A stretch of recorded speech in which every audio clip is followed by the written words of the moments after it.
Hello, everybody. How are you? Hope you guys are doing all right. Sorry, I'm not going to be in school today. I'm going to be off campus. I miss you guys. I can't wait to see you tomorrow.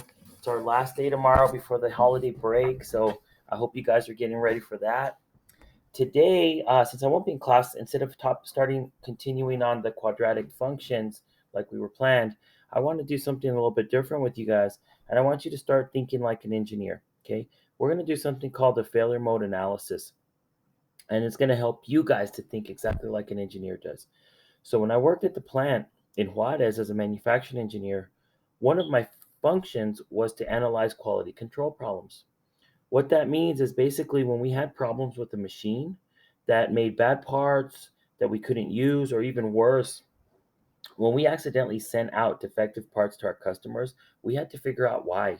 We had to go back and look through all our assembly line and all our process and all our employees and all the engineers and have to figure out what did we do wrong to make that bad part? Why did we do it wrong? And how will we avoid making the same mistake again? So sometimes it can be a little frustrating to kind of like look at your own mistakes and try to figure out what you did wrong. But that's such an important part of learning. If you don't figure out what you did wrong and try to avoid it the next time around, you're never going to grow and you're never going to learn anything. It was my hardest part when I first started working as an engineer, was basically having other people look at my mistakes and telling me what I did wrong. But at the end of the day, it helped me learn a lot and I really learned to grow from that. So this process is called the failure mode analysis. I want to do that with you guys today and start looking at your exam. We're going to look at the problems that the students miss the most. And the reason we want to do this failure mode analysis on that is to help you guys grow and understand what mistakes you made, or what were the common mistakes made by a lot of students, so that we can avoid them for the next time around. What the failure mode analysis will look like for you guys is, like I said, for us to grow and learn, we have to look at our mistakes and we have to learn from them. If you don't learn from your mistakes, you're going to keep making the same ones over and over again. We're going to make mistakes. It's inevitable. It's not something that you can avoid. Nobody is perfect, and nobody's going to go through their life or through a class or through anything like that they're trying to learn without making mistakes. It's part of the process. The problem is, if you don't learn from the mistakes and you keep doing the same thing over and over and over again, you're going to keep having the same kinds of problems. So what we'll do here is, I want you guys to I'm going to look over the problems from the exam that students miss the most. I will provide the solutions, and I want you guys to write down the solutions in your notebook, all of the problems. In order for you to grow, you must understand why you did not get the correct answer, or what it is that you did wrong. Was it something that you didn't understand the steps, or we didn't remember how to set up the problem? If it was that, you need to figure out how to take better notes, or pay attention in class, or come by for tutoring, or ask me for help, ask more questions during class so I can slow down a little bit.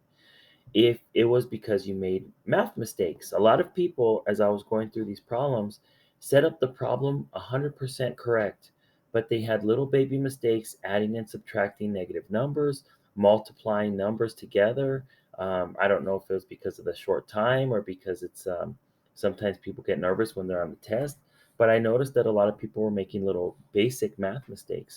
So if that was your failure mode, if that's what you did wrong in a lot of the problems, that you set it up, but you made mistakes in the math, we need to learn some techniques or some tricks that you can use to not make little math mistakes. Okay, if the problem was you just completely didn't know how to do the problem, then maybe we need to pay a little bit more attention in class, or we need to ask more questions, or we need to come to tutoring so I can help you out a little bit more one on one. Either way, going through this process might be a little bit painful for some of you. It might be a little bit uncomfortable. But I promise, as you start to go through this, it's going to get a little bit more comfortable, and you're going to start to realize that you're going to start to grow, and you're going to start to learn a lot more by looking at your mistakes. So let's start with the first problem. The directions here, we're gonna look at the solutions to the most missed problems. I'm gonna write down the solutions, and you're gonna write them down in your notebook, and then you're gonna try to understand what you did and why you didn't get the correct answer. The first problem is this one. What which of the following is a linear factor of x to the power of 3 plus 27? The problem with this one is we have what's called a cube root factor or a cube root equation, or we can say that x to the power of 3 is a cube root. Okay. We did not go over the solutions to this. I never showed you how to factor equations with a power of 3 or cube root. And because I never showed you the equations or how to solve these kinds of problems, I'm not going to count that against you on the exam. There was 2 problems like this. There was this one, and then there was another one that had a power of 3 in it, and it asked you to find the linear factor. Because I never showed you how, I am going to give you guys extra points for 2 problems. I'm not going to go over the solutions to this one since we never learned it. But somewhere in the next couple weeks, I'm going to swing back around and introduce this factoring topic into our normal lessons so you guys don't miss anything that you're supposed to learn. This was just a function of having testing and interim testing, and we ran out of time, and we had a crazy week where we had an off schedule, and we just missed this topic. So I will come back and review it at some later point, but for now, everybody that missed this problem is going to get extra points. So let's talk about the next problem. This one I'm a little confused about because we did this the most. This is probably what we spent the most time on. What is the remainder when you divide 5x to the power of 3 plus 3x squared minus 29x plus 29 by x to the power of 3? X plus 3. So when you see the word divide, we know that you're going to have to do a division problem. And we only learned one way to divide polynomials.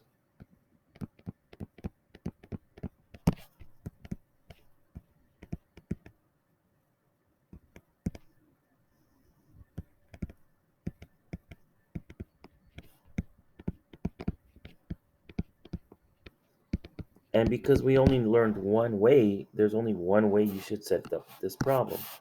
When you see a division or a divide, you should automatically know that you're going to have this and then your line, and we just have to figure out what goes in. Let's call this row 1, row 2, and row 3. So we need to figure out what goes inside this little box, what goes in row 1, what goes in row 2, and what goes in row 3. We did so many problems like this that I am surprised some of you missed this, but let's go through it. I'll write the solution step by step. And while you're writing them in your notebook, I want you to think about what you did on your exam and how you got to the answer for this. The other thing I want you to think about is it's only asking you for the remainder. So it's only asking you for one number. But we still have to solve the whole problem in order to get that number. So remember, for synthetic division, we take the thing you're dividing by, which is x plus 3. Whatever this number is, let me get a highlighter here. Whatever this number is goes right here. But it's not the same number. You have to do the opposite operation, or you have to do the opposite of the sign. So if this number is a positive 3, the number that goes here, let me write this in a good color, is negative 3. If this number were negative 3, then we would write a positive. So we always write the opposite. So this is x plus 3. Down here we write negative 3. For the next set of numbers that go in row 1, we got to look at the problem. Okay? All we have to do is look at this. We're going to write the coefficients, and I want you to write this in your notebook. Let me clear this out.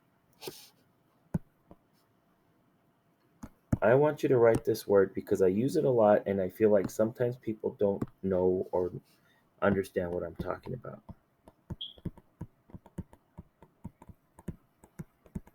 Coefficients are only the numbers. Only the numbers. In front, let me rewrite that. In front of each term. So each one of these little things is called a term. And the number in front of each of those things is called the coefficient. So what we're going to do here is, look, I've got a 5. Let me use the highlighter, see if that comes out better. I've got a 5. I've got a positive 3. I've got a negative 29. And I've got a positive 21. We're not going to write the letters. We just only write the numbers. So I've got 5, 3, negative 29, and positive 21. That's what we're going to write for row 1. For row 2, we have to do some calculation to figure out what goes into row 2. The first step that we do is we bring down the first number. We always bring down the first number. Whatever this number is, we just bring it down. And we rewrite it down here. Now, in order to get what goes into row 2, we need to multiply. Okay, so row 2, let's say is a, we need to remember that to get row 2, we need to multiply. And then to get row 3, whatever goes in row 3, we're going to add or subtract. So what are we going to multiply in order to get what goes in row 2? Well, we're going to take this 5. Oops, that's not my highlighter. Let's find the highlighter. We'll multiply what's 5. And up here to get this. Okay, 5 times negative 3 is negative 15.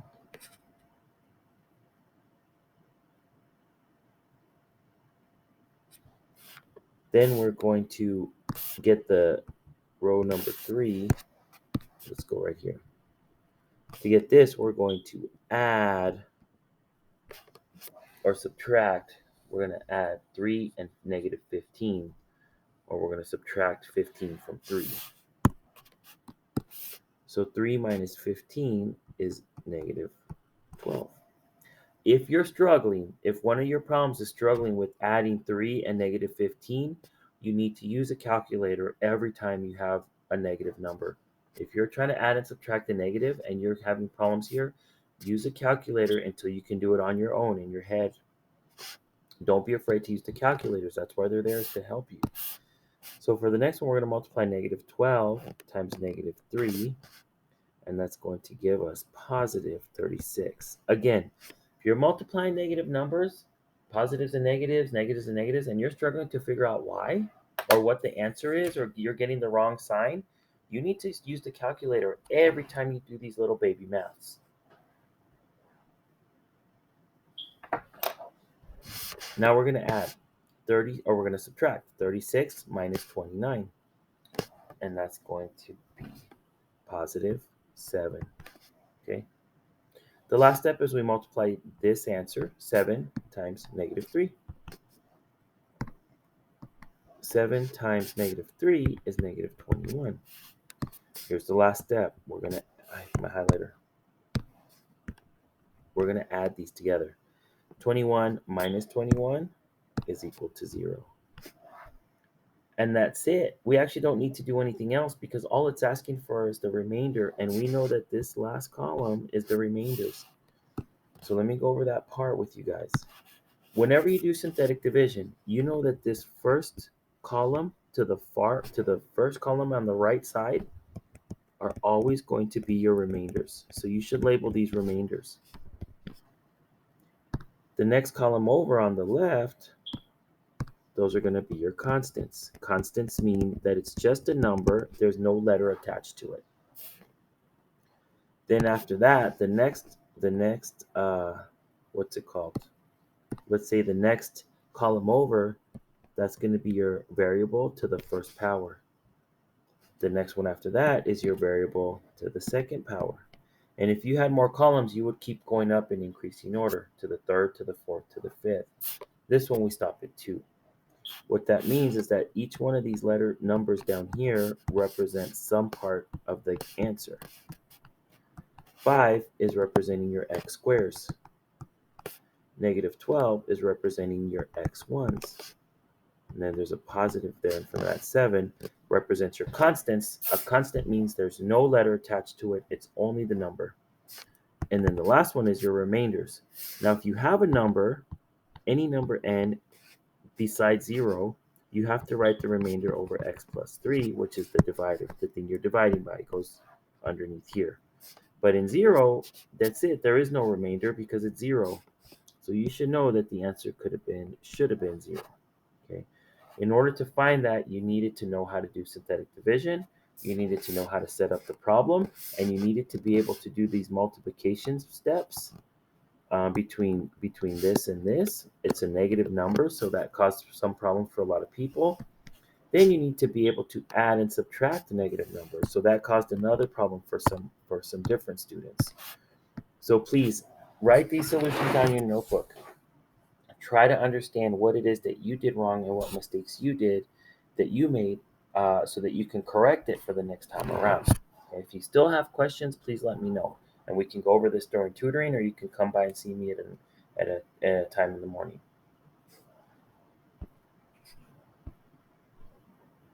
The next problem says, which expression is equivalent to 2x squared minus 3 times 2x squared plus 3? So basically what this is asking you is, it's really just asking you to multiply two polynomials. We learned one technique to multiply polynomials, and that was like the square technique, or I've heard it called the grid. But you basically draw a square, and the things that go on the top are the expression 2x squared minus 3, and then on the side right here is the second expression, is this guy. So you get 2x squared minus 3 plus 3, I'm sorry. Now the way we find the correct and complete solution to this is that we multiply, oh my gosh, I want my highlighter.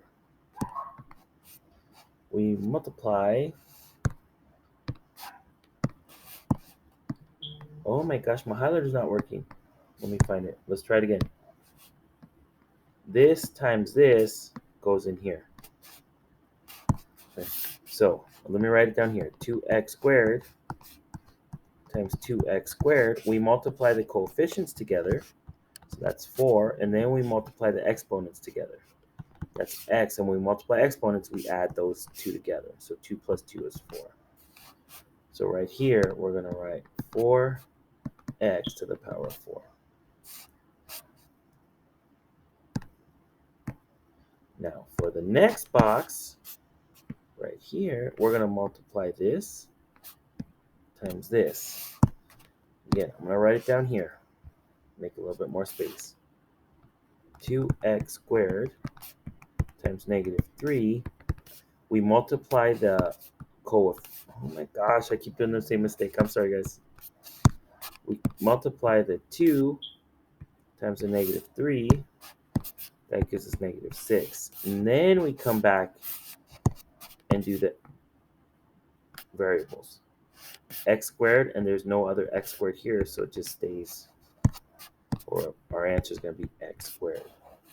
And remember, that's a negative here, so that's a negative 6 there. So it's negative 6x squared. Okay, let's look at the bottom left box. So we want to look at this box. We're going to multiply this times this. Remember, we just multiply the coefficients together first. So for this one, we're going to get 3 times 2 is 6. And then we multiply the variables, which is x squared times nothing over here. So really it's multiplying it by 1. Okay, we got one more box here that we're looking for. I've got one more box that I'm looking for, and I think I want to make this one purple. Looking for this box. Okay, so I'm going to multiply this number and this number. It's a positive 3 times a negative 3, which gives me negative 6. From here, all we need to do is combine all the like terms. So we look through these 4 boxes for these 4 squares, and we say, okay, there's a 4x right here in the blue. With the blue, we say there's a 4x to the power of 4. I don't have any other x to the power of 4 that I need to group together with this guy. So I'm just going to write him by himself. And now I've used it so I can kind of cross it out so I don't use it twice. I don't have any terms that have x to the power of 3, so I won't have any in the answer. I do have two terms in green and pink here that have an x to the power of 2. So if I write that down here, I'm going to write, what's negative 6x squared minus 6x squared? Well, negative 6 plus 6 equals 0. So we're really going to have 0x squared, which is just 0. We don't have to write it down, so we leave it out. And we cross those out because we're done with using them. The last term we have is a constant or just a number. There's no other numbers by itself that we need to combine with this. So we're just going to write that out here. So your answer should, oops, and I'm sorry, I made a mistake here. 3 times 3 is not 6, it's 9. And it's negative. So it should be negative 9. So our answer that we're going to be looking for is 4x to the power of 4 minus 9, which is right here. Okay. Now, I'd like to talk about something that came up during tutoring, and I noticed that more than 3 students told me they did this. They looked at the problem, and they said, what I wanted to do was I multiply this times this, then I multiply this times this, and that's how I got my answer. So 2x squared times 2x squared equals 4x to the 4, and then negative 3 times positive 3 equals negative 9. Then they told me they just put them together, 4x squared minus 9. Well, look at that. It's the same answer that I got with a different method. The only problem is we're missing a step when you do this this method I just showed you here in blue. It happens to give you the right answer for this problem. And the only reason it happens is because this is actually a difference of squares. It's a special type of problem where if you did what these other students did, you would get the right answer. It only works in this case. For most other problems, doing this technique where you multiply these two numbers in purple and then multiply the two numbers in green and add them together, for almost every other problem, it doesn't work. It only works for a very specific type of problem. So that being said, and the next problem, I'm going to show you why this method I showed you in blue that many students did, they happen to get this one right, but they didn't get the next question right because it doesn't work for all the problems. So let's take a look at that one. Okay. Again, if you didn't understand something, please let me know. Okay. So this one says a square has a side length that is represented by the expression 6x plus 5. Which expression represents the area of a square? I didn't even notice that before, that this problem even actually gives you the equation that you need to use. Area equals x squared. Okay, so it's already telling you that the area of a square is the side squared. Okay, I still like to draw the picture and write the box so I can understand that, okay, I have a square. I know that a square, all sides are equal. And in this case, my side equals 6x plus 5. This is another engineering idea, is draw out or sketch out the problem that you have and list all the information you have so you can set up your problem correctly. So it wants to know which is the area of a square. I know from the picture by looking at it that if I do s times s, I'll get the area. 6x plus 5 times 6x plus 5. Okay. That's the same as s squared. X squared is like s times s. And in this case, s is 6 plus 5. So it's 6x plus 5 times 6x plus 5. This is the same kind of problem. So remember, this square right here that I drew, this is a sketch of the problem to try to figure out what I'm trying to solve and get a visual of what I'm trying to figure out. The second square I'm going to draw right here, this is called the square method, and this is the one where we use to set up our problems. Okay, so there's just two different squares here I'm talking about. So remember, we look at the terms, 6x plus 5, and that's what goes up top. 6x, and then the plus 5 on the second box. And on the side of the square, we're going to write these terms. So it's going to be 6x and then plus 5. In order to get this box, multiply, oops.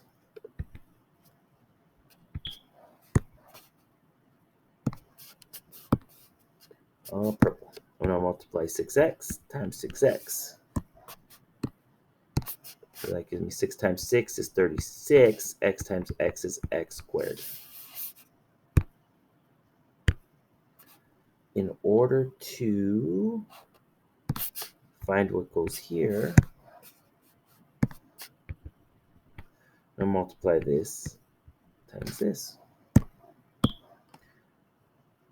5 times, let me see if I can erase this. 5 times 6 is 30, and then I have my x. Okay. We'll do the same thing for here. So for here, I do 5 times 6, which is 30x. And then for this last box, I do 5 times 5, which is 25. And remember, to get our answer, we just put all our like terms together. So right here in the purple, highlighted in purple, I have my 36x squared. So I'm done with that one.